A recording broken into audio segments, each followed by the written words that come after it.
We have a lot to share, so I want to get right to it. And I'm going to spend a few minutes sort of framing the session and introducing our panelists, and then I'm going to turn over the rest of the program to the very talented people at the top of your screen.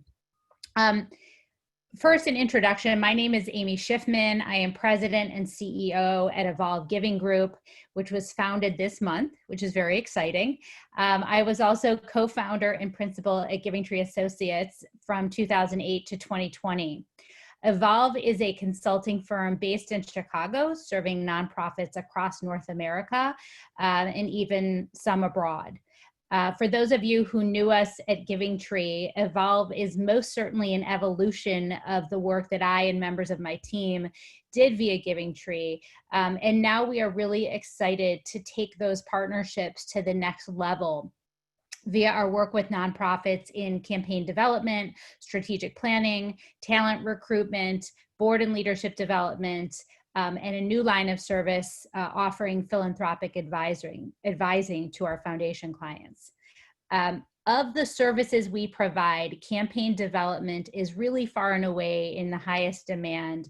And that's why we have made webinars like this available to the nonprofit community in a complementary way, especially during this really uncertain time in our world. We also acknowledge that nonprofits in the arts, culture, and humanities sector are experiencing different challenges than some other nonprofits are in light of reduced programs, canceled programs, and programs that you're doing really creatively virtually. And that's why we've narrowed our focus for today's conversation to the leaders in your sector who will help facilitate this conversation today. First, I want to share just a few framing thoughts before I introduce our speakers. I've been spending some time on CAP America. I don't know if you've seen it, CAP America's latest survey. In May, they surveyed 880 nonprofits. And this will come as no surprise to you, but 94% report being negatively impacted by the global pandemic. Over 70% have seen significant decreases in contributions. 15% have been forced to suspend operations altogether. And more than 60% have been forced to eliminate or suspend regular programs, events, and services. Again, not surprising, but certainly these are dramatic numbers. What are they doing about it? 61% of these nonprofits have reduced operational costs. And what I also found interesting was that 60% have created new fundraising campaigns to respond to these needs. And so when we discuss what the actions or lack of action that nonprofits are taking with regard to fundraising, it is interesting to know that most of us have launched some sort of new fundraising campaign to deal with those contribution decreases. 38% of the contributions in the last month to these nonprofits have come from long-term donors and 8% from new donors. In the way of good news, on June 11th, some of the largest foundations in the country announced a joint commitment to increase grants to nonprofits with more than 1.7 billion, that's billion with a B, in the next 3 years to help stabilize and sustain the sector.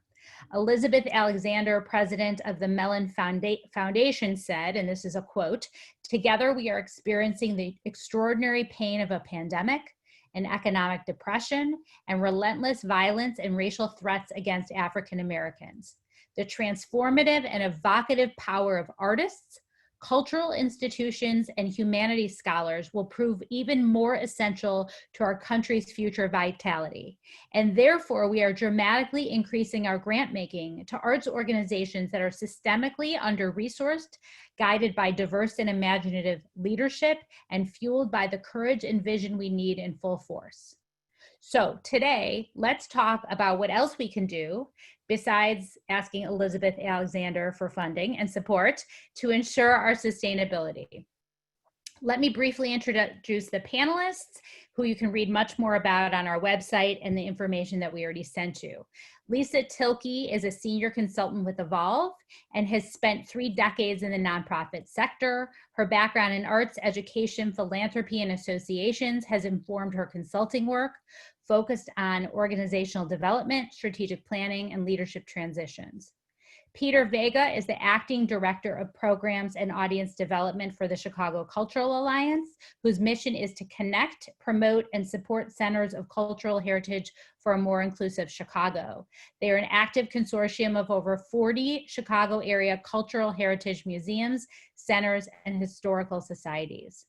Louisa Holman is the executive director of the Defiant Requiem Foundation, whose mission it is to honor the defiance and bravery of the prisoners of the Theresienstadt concentration camp during World War II through programming that demonstrates the role that music and art play in confronting contemporary challenges of increased Holocaust ignorance, denial, and anti-Semitism. Louisa comes to us from Washington, D.C. Each panelist is going to speak for several minutes about strategies and best practices that their own organizations have employed, not only just to survive, but to thrive during this time. And then I'm going to open up the floor to questions. I will be looking at your questions throughout the presentations, and I might even interrupt our presenters to ask those questions.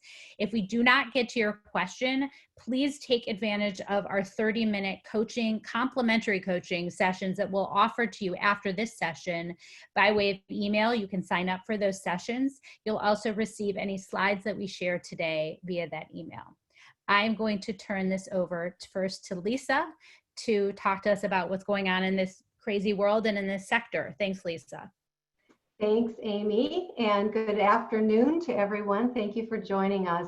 It certainly is an unprecedented time for our organizations, for our sector, for our communities and our families. And I'm going to share a few slides with you, so give me just a second to get my ducks in a row here with the technology. I'm going to go to... Yeah, give me a second. Share. And hopefully this will work. Lisa, while you do that, I'm going to remind everyone, if you have a question, please put it in the Q&A box. I'll check the chat box as well, but if you have a question for one of our presenters, please put it in the Q&A box. Great. Are we seeing the screen? But it's not in presentation mode, so you might want to, I don't know if you can... Yeah, that was my, you know what, and Emily and I practiced this. Oh, of course you did. Which is why it's not working. So I'm going to try this again. Okay. Let me just do a few things here. How about now?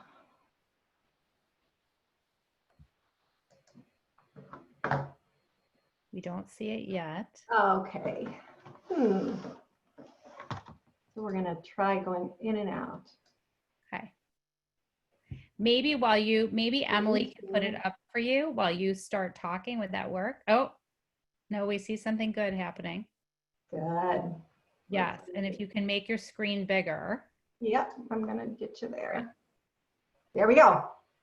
Perfect. Thank you. You know, before we talk about the fundraising aspects, I just came across this quote in a book I've been reading called Funny Weather, Art in an Emergency, and I thought it was a nice grounding way to start. We're so often told that art can't really change anything, but I think it can. It shapes our ethical landscapes. It opens us to the interior lives of others. It is a training ground for possibility. It makes plain inequalities, and it offers others other ways of living. Again, I think sometimes we feel in the arts that at times like this, our message going forward needs to, it's a difficult message to send forward. And I think now is the time in particular where we need to think and bring this message forward. As Amy said, the difficult news, and we all heard a variety of different reports. This one I want to, hopefully it's come across your desks, but SMU Data Arts just recently completed a report on the impact of COVID-19 on arts and culture. And I thought it was a really, again, a good way of grounding us in what we're facing. The total loss of revenue estimated at 12.4 billion, and this is really only taking into consideration about 35,000 nonprofit arts and culture organizations that they studied, whose budgets are over 50,000. So a total loss of revenue in the sector of 12.4 billion. When you take the net expenses out of this, we're really looking at a net effect on the sector of 8.6 billion, which translates, if you even bring it down to the more ground level, to a deficit of around 26% per organization in the year ahead. So these are the numbers that brought us all, I'm sure, to this conversation today. The thing the report said that I found very interesting and kind of a great way to move forward or think forward about this is they pose 4 questions for arts and culture organizations to consider as you look ahead and really think about your organization's sustainability and resilience. And they are, you know, first of all, what might the next year look like? What is the source of your strength? How will you manage your people and revenue to confront a new reality? And when don't the doors reopen, programming starts up again in whatever fashion, whom will you be gathering? I think these are excellent questions, and they're broad questions that leadership, board, staff, artistic should really be thinking about. We have a link to the report. If you haven't seen it, I found it very interesting reading. 2 of these questions, I think, relate very much to what we're here to talk about today. Number 2, what is the source of your strength? It's worth considering at this point. You have time for reflection and thinking about what it is that you do that is most meaningful and relevant to your community. How can you shift your focus outward to the community to build stronger ties in a post-COVID revival? And how does your organization carry out its purpose? Should this vary over time? What new innovative ways do you take forward and incorporate into your strengths? The other aspect of these 4 questions is when your doors open, who will gather? And with this, I think in relation to fundraising, the report suggests resilient organizations will be those who work in a meaningful and sufficiently large segment of your local community to work to communicate and be in touch with and connect with. And again, these are 2 things to keep in mind as we talk about what is necessary. The word communicate just keeps on coming up. And once you've had a chance to reflect upon these questions, I think that's the next step those of us involved in fundraising in particular need to help our organizations do. Here at Evolve, we've really been meeting with a variety of nonprofits and talking over the course of the last 3 months about what to do. And our first and foremost bit of advice is to step forward, step toward the challenge. Don't shy back. And particularly, I reflect back to that first slide, particularly as arts organizations, we can at times think of ourselves as taking a pause when there's crisis, particularly a healthcare crisis such as COVID-19. But what we're saying is don't do that. It is time to communicate to your donors. They have a stake in how you are responding to the crisis. It's your job to provide and make clear that you have a plan that builds trust, and to get your board invested and involved in helping get this message across. We have a resource here, a board source, a link on these slides here.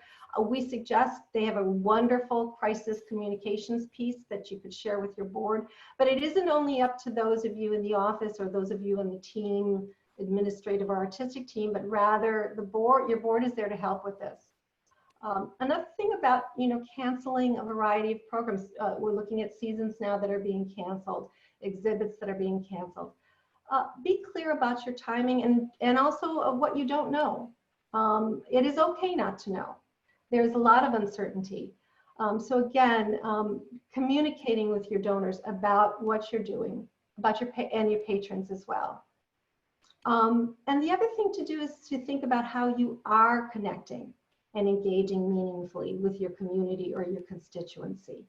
And I think our two presenters who follow my presentation have some really interesting ways that they have been doing just that. And I've been keeping, my email box is filled with a lot of other examples from a variety of arts and culture organizations in and around the city and nationally that are indeed doing this. And we're here to say that that's an important thing to continue to do even 3 months in and to refresh that. Being a steady presence is important. Tell them, as I said, what you do know and what you don't know. It is important to be a steady presence, and if you don't know, it's better to tell them that. Share your goals as you reflect upon these important questions for now and in the long term. If you've reached an important goal, if you've met and done something of interest, don't be afraid to be out there and speak about it. It is appropriate, it is important. And also, are there special ways that donors can help? Provide short lists. One of the things that to think about as well is how you're communicating, and we'll talk a little bit about that in a minute. We've had many groups, as I said, uncertain if this is the time to speak to donors. And we say with a resounding yes, it is. And it's about letting them know that your work continues. It may be continuing in another way. It may be postponed for a different time, but that your creative work or whatever programming is still ongoing is still there.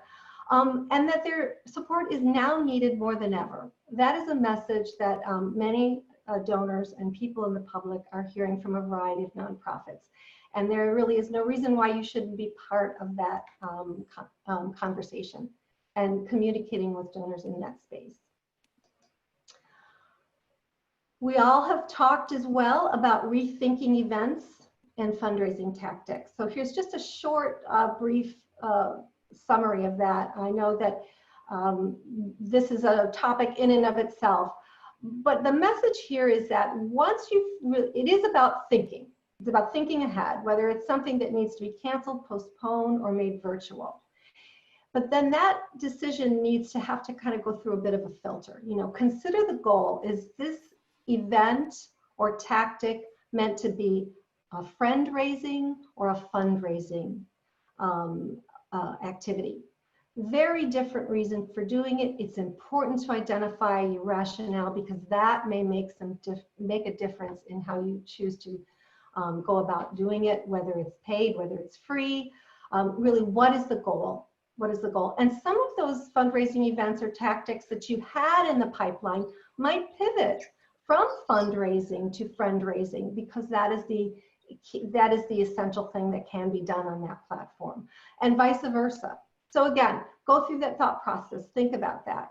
Consider the return on investment. I know that Peter will have some things to share about, variety of nonprofits ramping up, and are you able to do some of the virtual events? Do you have the capability? Is it worth the cost, not only of the use of other platforms, but of your people's time in retooling and in learning? So return on investment is really an important conversation to have. And then the other bullet speaks to the question we often get about, well, we've had an event planned, we decided to cancel or postpone. Should we be returning money? Should we be returning sponsorships? And our answer there is not necessarily right away, and not to go forward suggesting that that's the first step, but rather, again, communicate with those patrons who have purchased a ticket or those sponsors. Let them know your plans. Offer them an opportunity to turn that sponsorship into a donation or that ticket sale into a contribution. We are finding more and more that people are absolutely willing to do that, and don't miss the opportunity to give people a chance to do that for you. Yes, of course, some people will want their money returned, and of course you're going to do that. But our suggestion is to pause for a moment and think about communicating what is needed. Focus on maintaining relationships. Some of the things, you hear this over and over again. One of the things we wanted to just remind everybody is, we've gone through these types of things, not exactly for the same reasons, but we've had setbacks in the past. And some of the lessons from 2008 and 2009 are that it was about maintaining relationships. It was also about thinking through your donor, sponsor, funder list, those key stakeholders. Who do you need to reach out to and speak with who needs additional cultivation and stewardship? Again, have that list. Think about how your team is working right now. Many people might have work that's not going on in the studio, that's not happening in the program outlet space.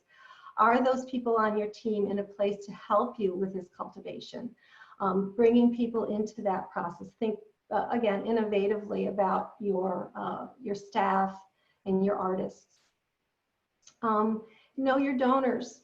Who of them responds to urgency in a crisis? Also know how they give.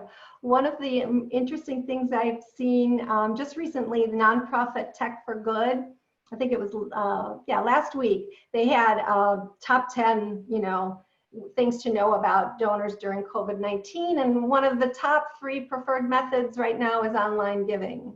80% right now are giving online. So again, think about how you're asking at this time. And don't forget, one of the things that was really helpful in the past and continues to be is testimonials from your board, from leadership, and from current donors, so that you have a variety of stakeholders speaking on your behalf in your communication pieces. Things that are much easier to do this go around than they were back in 2008 and 2009 with technology.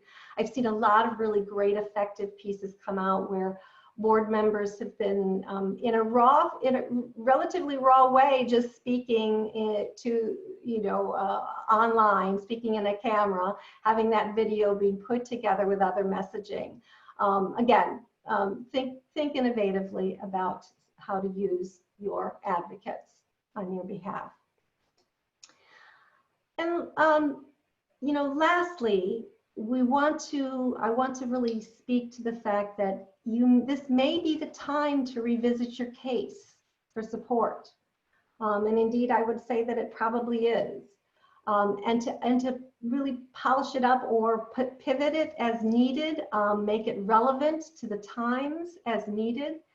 And we often suggest that you think of your case in a variety of positioning statements, because one case for support can be used in a variety of ways.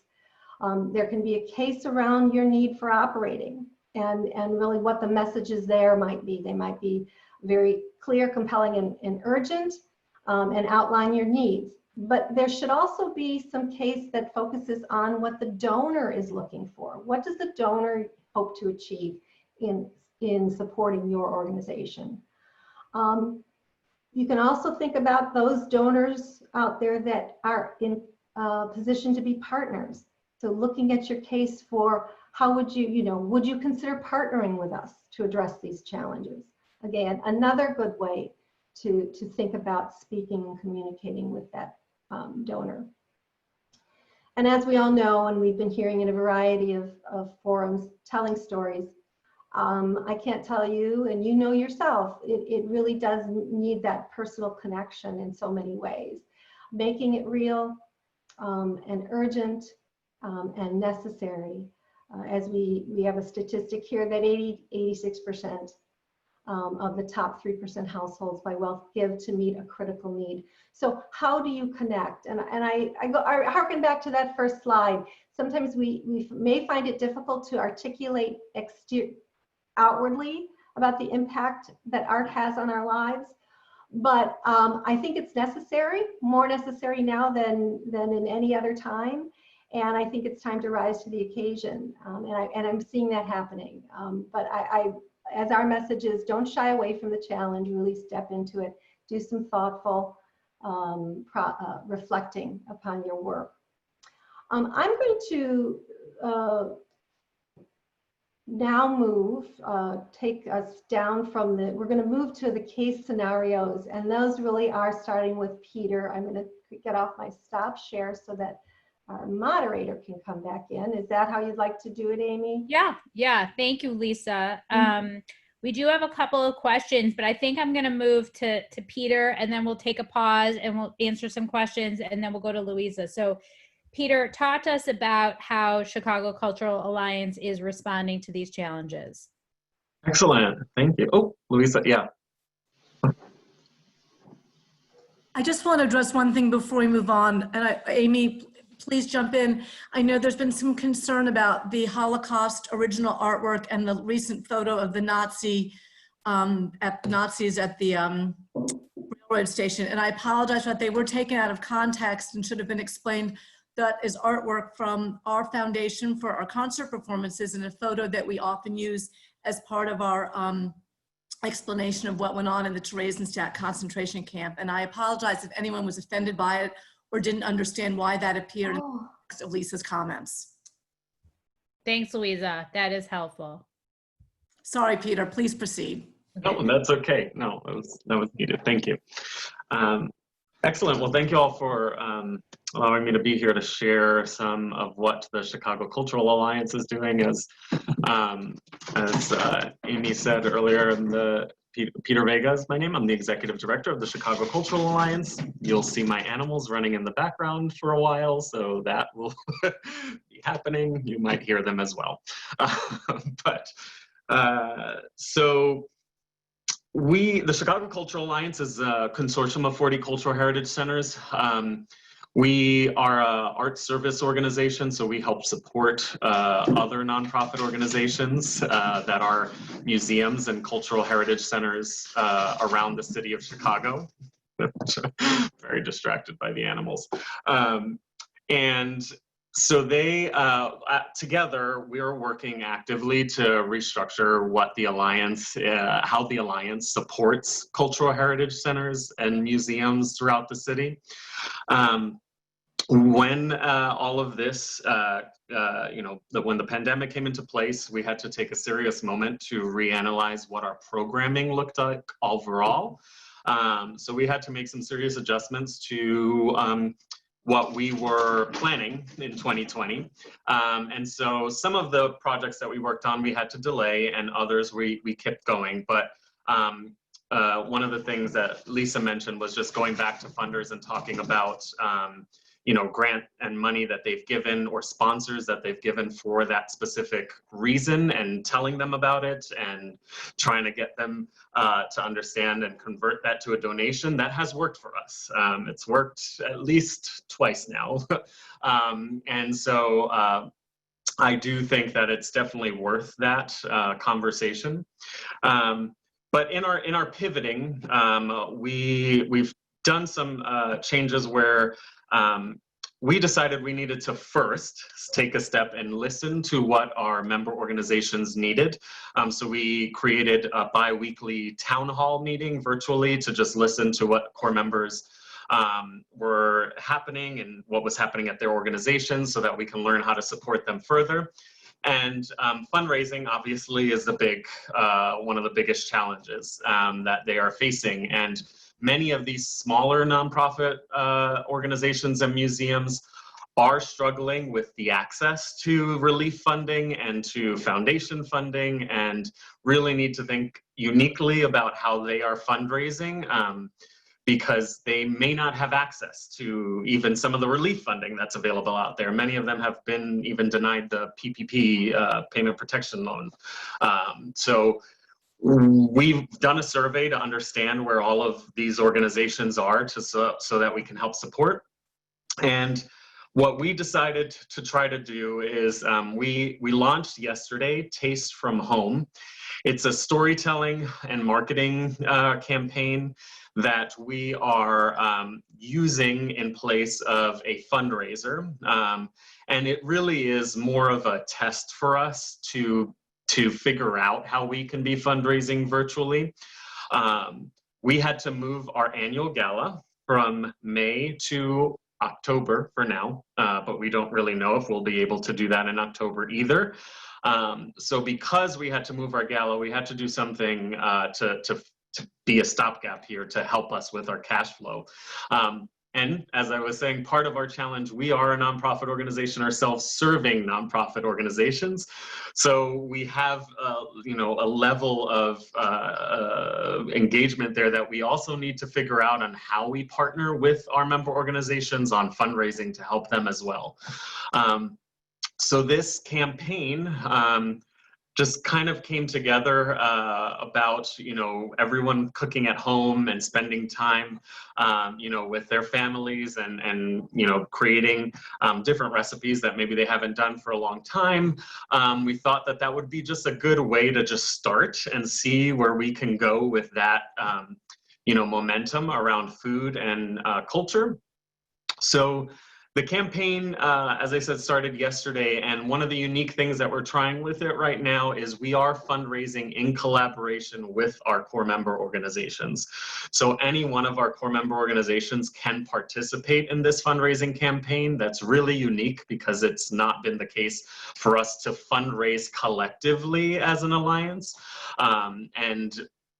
Yeah, we're not sure where that's going to go or how that's going to work, but we know that that's needed right now because many of our organizations are, member organizations are struggling.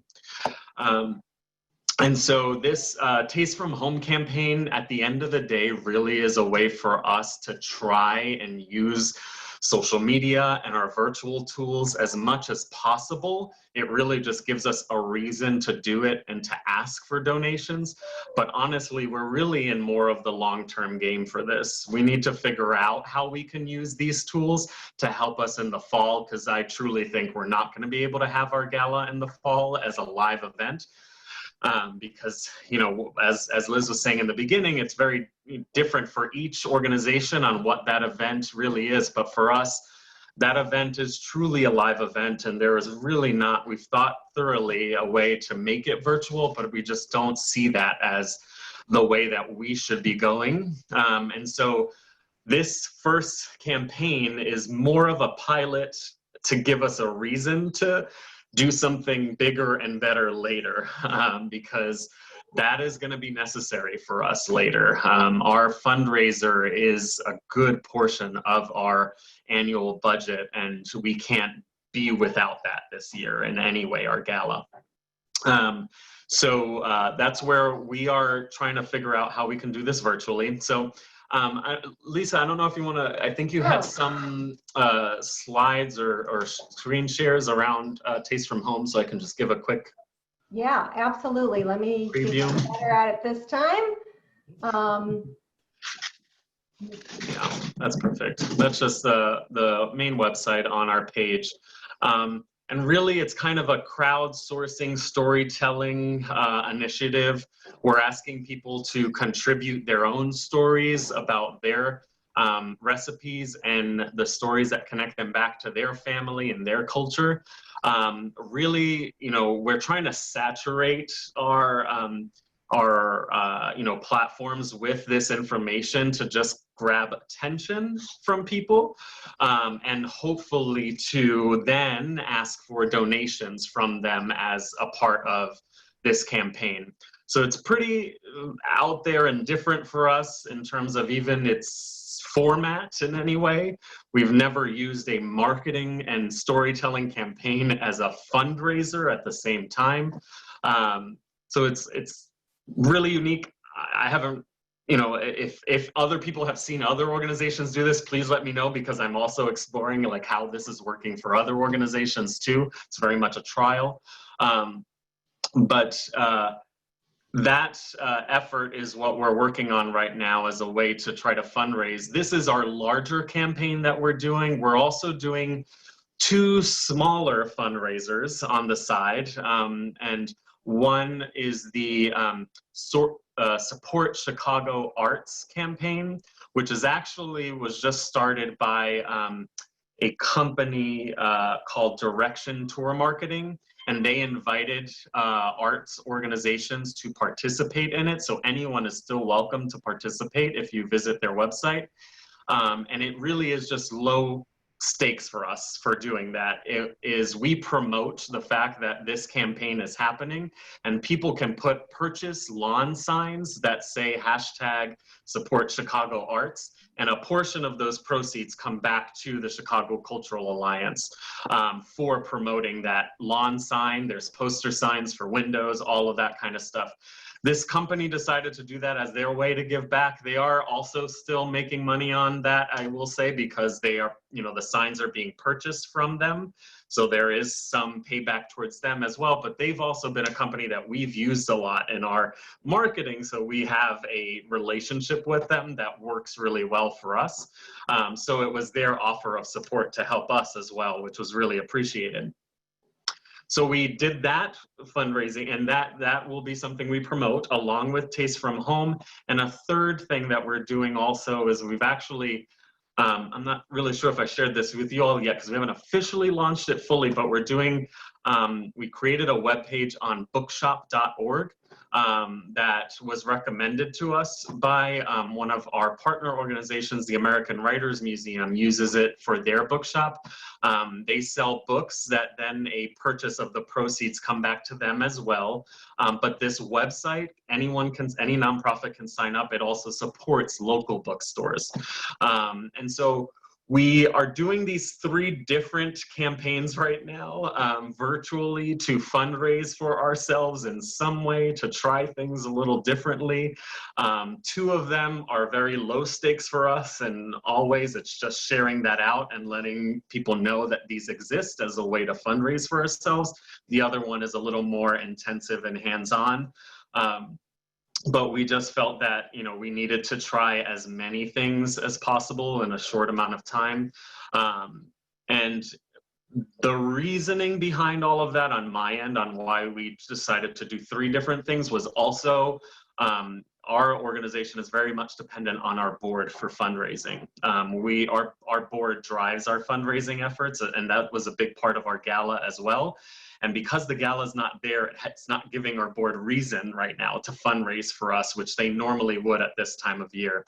So we are putting all of these different campaigns out there because if the board members are unable to participate in Taste from Home because it's a little more time consuming, they can definitely share out hashtag support for Chicago arts, because all it is just sharing something that their friends can purchase, and then some of the portion of the proceeds come back to us. So they are still meeting their give-get and having reasons to do that with us.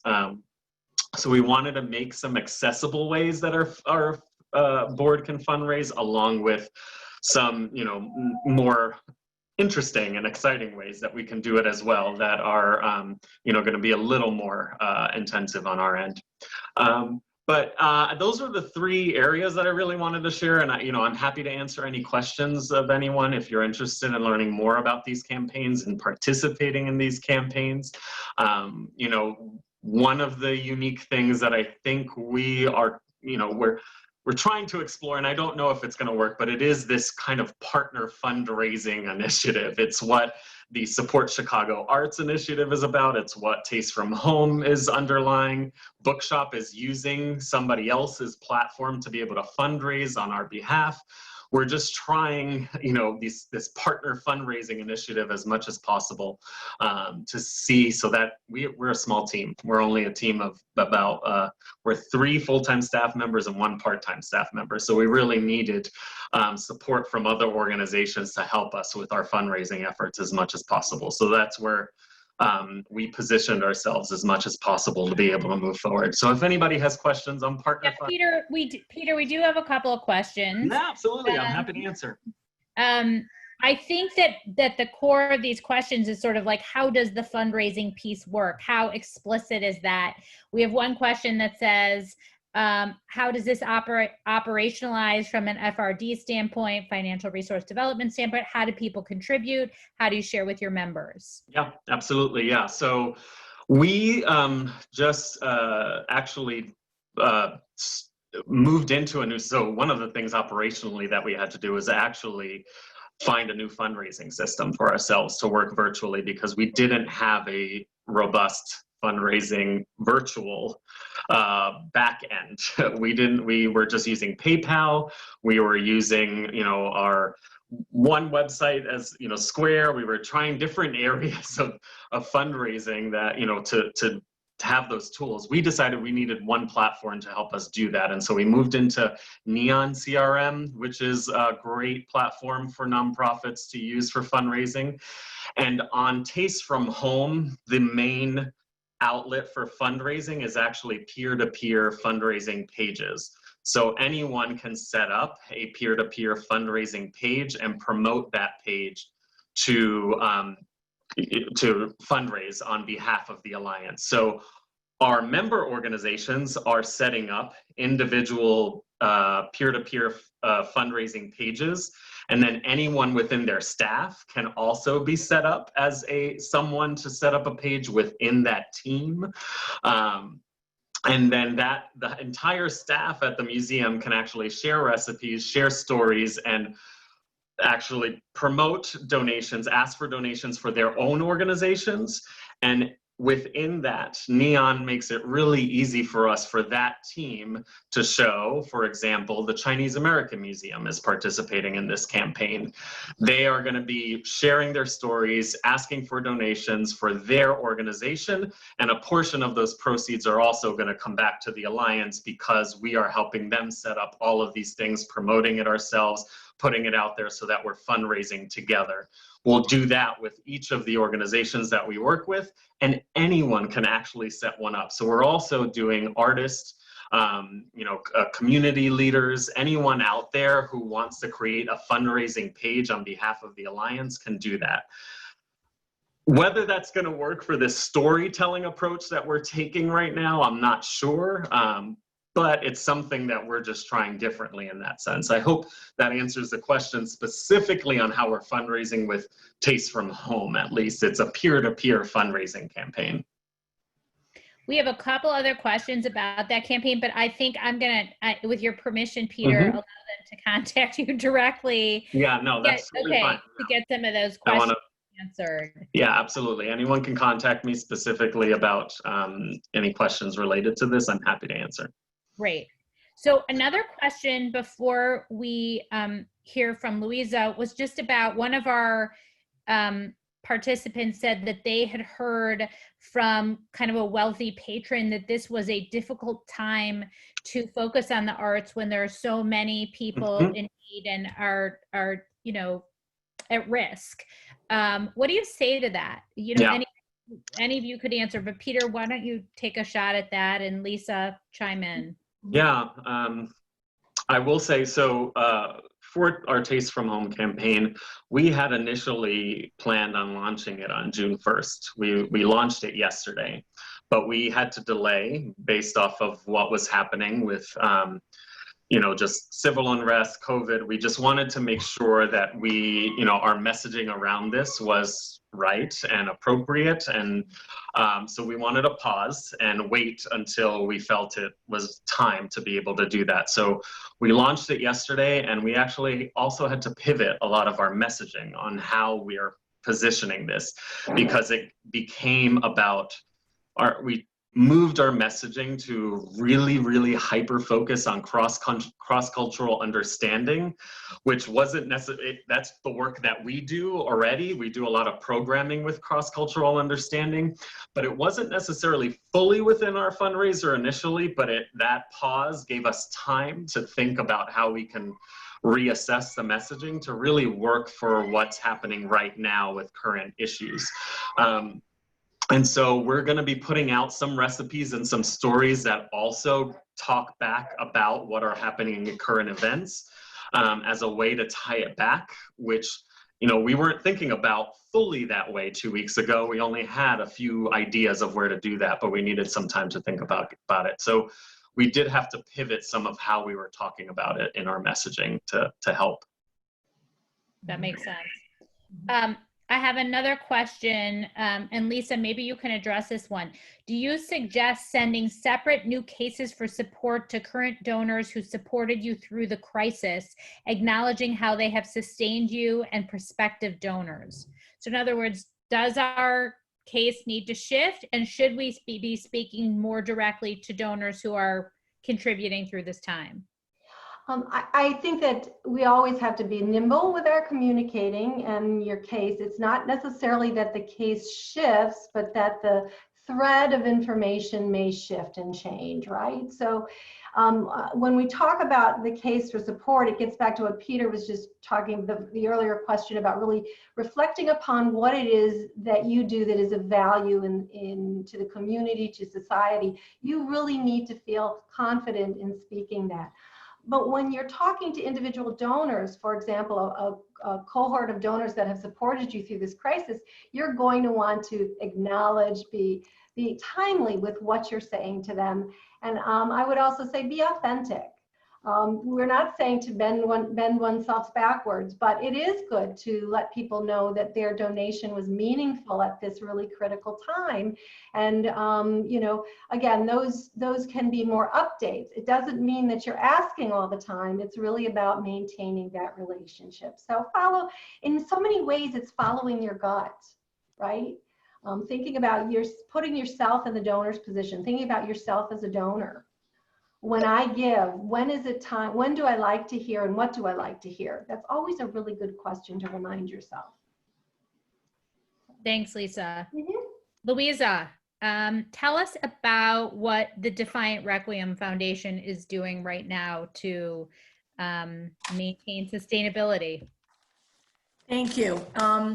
Let me just start by apologizing. I did write some notes so that I wouldn't stumble and forget things. So if I am looking down occasionally and not speaking extemporaneously and as spontaneously as Peter just did so eloquently, I hope you'll forgive me.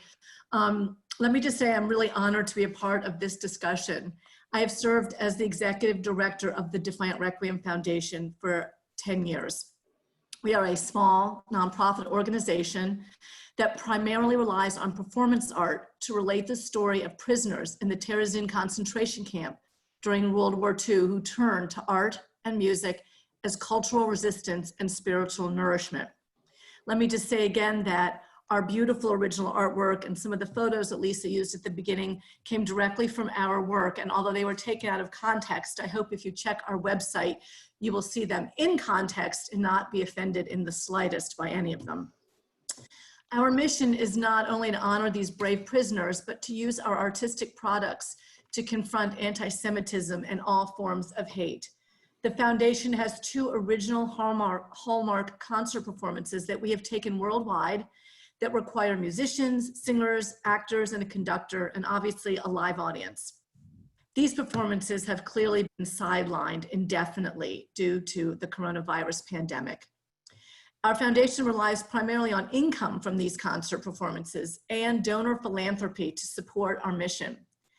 We are fortunate, however, because in addition to our live performances, we also have an award-winning documentary film that tells our story along with some newly created educational curriculum materials for teachers. Clearly, over the past 4 months, we have had to pivot away from the concert performances and find new strategic ways to utilize our non-concert performances.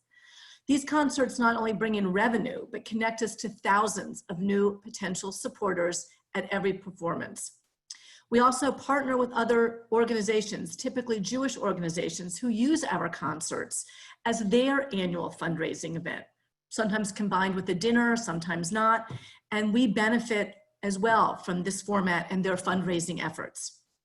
So let me give you a few brief examples of the types of new initiatives and outreach that we have recently undertaken to keep our donations flowing, the connection to our donors strong, our board engaged, while trying to connect all the time with new supporters and friends.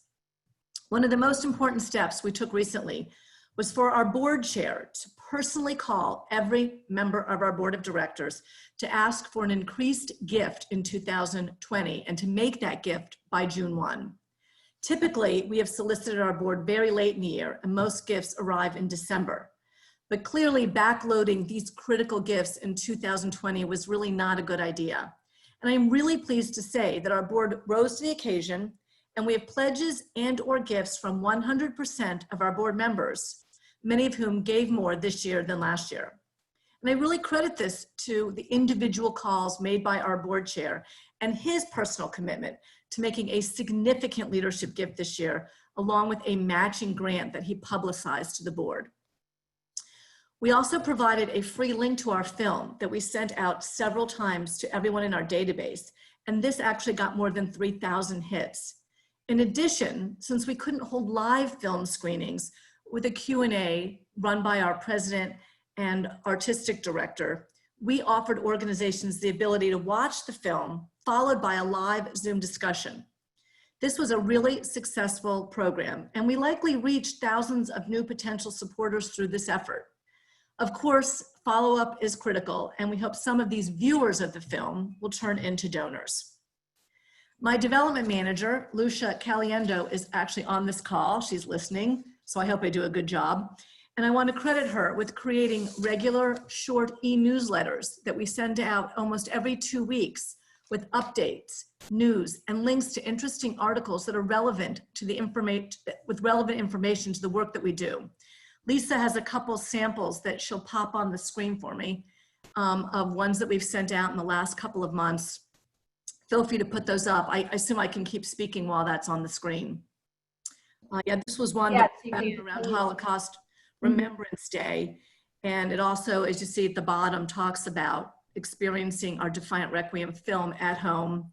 And then at the bottom, we have a really fascinating interview with a board member's mother who survived the Shoah and talks about what it was like to survive the Holocaust in comparison to what it's like to be shut indoors now, surviving the COVID pandemic.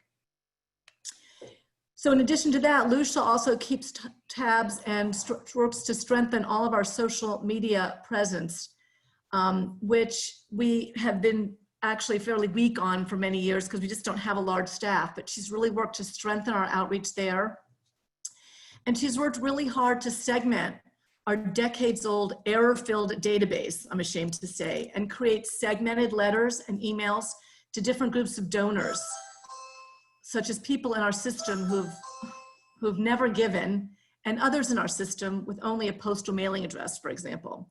So overall, we're really putting the time in to clean up our database and more thoughtfully target donors with letters that really reach them. And if they have never given, ask them to maybe give. And if they don't have an email address, ask them to provide that. We also, which I think was a really effective tool, is we shot a video of our president and creative director talking about the current situation, the challenge to nonprofits, and asking people very politely to make a donation to our foundation if at all possible. That link was provided in a newsletter that went out about a week or so ago. And we also posted it on our website. And for any of you who'd like to check out our website and see that, it's www.defiantrequiem.org. We are also producing a new high-end, I'm sorry, there's a little activity in my house, I apologize. We're also producing a new high-end brochure that has been on the back burner for years, simply because we haven't had the time to do it. We use this brochure to solicit $1,000 plus donors this summer with a personal letter from our board chair. And let me just say, in response to the question from the earlier donor, we really toyed with when was it appropriate to send this out. And I worked with Lisa because this was going to go out in like February or March. And she really advised me, don't do it now. People are distracted. They are suffering. Let us wait. So we are going to hopefully send that out in July. And we have put a personal note from our board chair at the top of every letter, acknowledging the pandemic and referencing their health and hoping that they're safe. And lastly, like many performance organizations, we are taking one of our concert performances and working to create a shorter virtual version of it by putting together the artists and musicians from their home bases and melding them into a coherent performance. Please don't ask me how this is done because I have no idea, but fortunately I work with some very good team members who know how to do this. We are also pivoting from hosting an in-person seminar for teachers this summer, and we're doing that by Zoom. As I mentioned, we have these really fabulous new curriculum materials for teachers that correspond to our film. And we're hoping that we will get about 25 teachers to participate this summer. And we're going to have a really, I think, engaging online format for them. And interestingly, we were able to get actually more prominent speakers, since no one had to travel to Washington to join the conference, and they can do it easily online. Let me conclude by saying that none of what we are doing is revolutionary, but all of these efforts combined have made a difference. We are very careful about how often we ping our database. We are sensitive to how much email we are all getting with offers, solicitations, and opportunities to view events online. We are certainly living in a complicated and fragile moment right now with real suffering in the world, and it's important to always bear that in mind and not to appear opportunistic. To that end, I'd like to thank Lisa Tilke and her colleagues for the 10 months I spent working with them in 2019. They helped me evaluate our overall fundraising program, review our board processes, and help me focus the foundation's strategic planning for the future. I hope my remarks have been helpful, and I'm glad to take some questions. We at the foundation forge ahead every day, just trying out new ideas and doing our best to steward the foundation through these rocky times. So thank you very much. Thank you, Louisa. And thanks to you also, Peter. It's been our pleasure formerly at Giving Tree and now at Evolve to have partnered with both organizations. We feel lucky to be your partners doing this important work. We did have a question. We have about 4 minutes left. You made a comment, Louisa, about hoping to turn some viewers into donors. This question was about the strategy for making that happen. If you could comment on that, and maybe Lisa, you too, chime in about how do we do that? How do we get people who are maybe tuning in to some complimentary, some free programming right now? What's the strategy to bring them on as donors? So this is a great question, and it's a tricky one we've been dealing with for 10 years because a lot of the times we are working with another organization. So for instance, in our film screenings, we partnered with a synagogue in New York, for instance, and it was their members who were online and watching and participating. And we never want to cannibalize anybody else's donors. Same issue we've had for 10 years with our concerts. We'll have 2,000 people in a concert hall. Many of them are there through a partnership we have in that city with another organization. But we've come to realize that we touch people's hearts. Our programming is what's really drawing them in. And so we've really had to do a lot of soul searching on how do we reach these folks without appearing opportunistic or cannibalizing another organization's donors. One way we are doing that is we are really asking these organizations to provide the names and email addresses of people that participate in our programming, to merely send them a thank you note for participating or attending a concert, and very gently suggesting they look at our website, and in the very gentlest of terms, perhaps say, we would love your support. And again, my feeling on this is a lot of these organizations that we partner with go out and raise very huge, like $50,000, $75,000 gifts from their donors. We're happy to get a $1,000 gift from these same people who are often very wealthy individuals who can afford to give to everyone. So we are still working on that, and it has been a challenge because we want our partners to feel that we are respecting their donors, but we also feel that we're touching the hearts of these folks, and we want to grab them as well. Lisa, can you add to that? We've talked about this for so many times. So we really have. And, I think the broad answer to that question, which is such a great question and a specific one at times, is that it really comes down to that cultivation to stewardship continuum that we all need to be doing.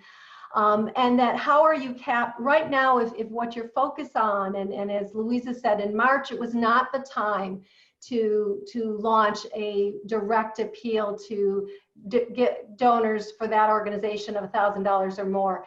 Now, after these 3 months of active communication, of demonstration of what the organization has been doing, puts the organization in a place to do that ask. I know the question was, how do you transition those more spontaneous givers? And that is a longer arc, right? Many of them will not become donors, but it is through that activity that you capture those that really, whose lives and philanthropic desires resonate with what you're doing. And that's, I guess, the quickest way I can answer. That's a really great question and kind of a holy grail, isn't it? It is, and we still struggle with it, but I'm hoping we're going to make some strides with it because we reach thousands of viewers of our concert and our film a year, and we have missed a lot of opportunities to really capitalize on that. So it's a great question. Yeah. And I would only, you know, we're at our last minute, and if we haven't gotten to one of your questions, we will answer them either in writing, or again, we will send something out to you that allows you to sign up for one-on-one coaching with a member of the Evolve team. I know that Louisa and Peter are making themselves available for your questions as well. And I would just close by saying, please don't hesitate to ask. Please don't be apologetic about asking for your organization for what it needs right now. You know, we are at a time where people make their own choices about what their philanthropic priorities are. If it's a no, then it's a no, but you have to do what is right by your organization to continue asking and being out there, and the people who love you and care about the work you do want you to survive. And so you should be asking them to partner with you to face these challenges right now. So thank you, everyone. Thanks again to all of you who attended. Stay tuned for our slides and more information about how we can help. And we hope to be able to discuss these kinds of topics with you again in the future. So stay tuned for more from Evolve. Thanks a lot. Thank you so much. Thank you. Thank you. Thank you. Thanks. Thank you, everyone. Bye.